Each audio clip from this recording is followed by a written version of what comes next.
60 Minutes Overtime. Let me get this straight. You'd never done this before you got here? Nope.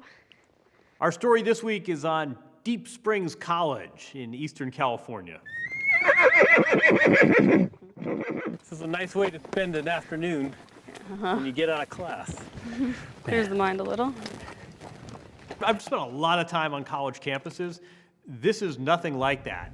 It's a huge campus in terms of geography.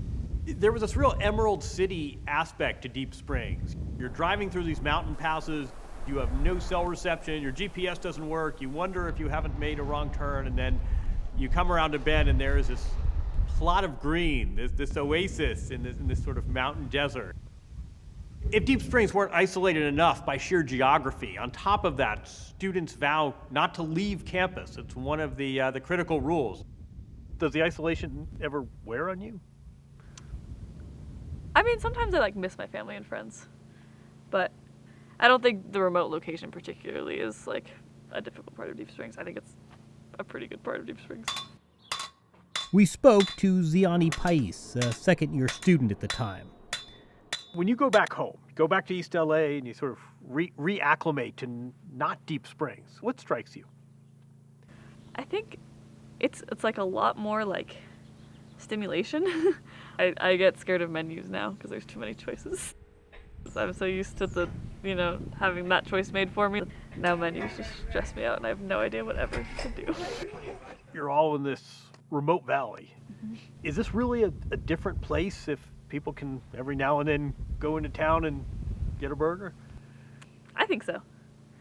Because I think part of the point is that no, you can't just go escape. You can't just go, I don't want to deal with this problem right now, I'm going to go get a burger in Bishop. You have a problem here, you deal with it here. You talk to people here. We've heard stories of the students going to a conventional school after 2 years at Deep Springs and calling the faculty and saying, boy, you can't believe how different it is. You can't believe the struggles I'm having.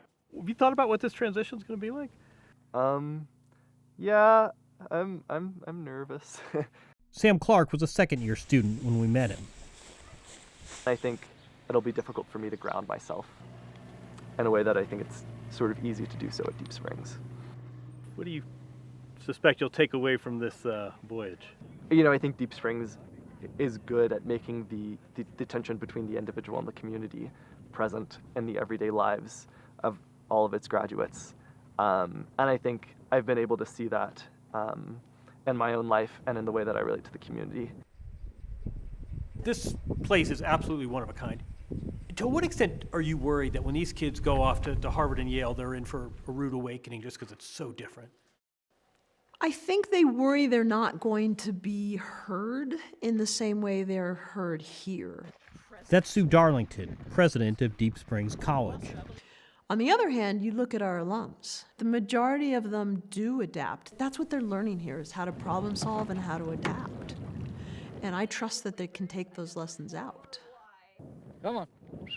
What is the magic? For this place specifically, the mission is one that has not dramatically changed over time to prepare the students for a life of leadership and service for humanity. And I think that's part of the magic, is that you're doing this not just for yourself.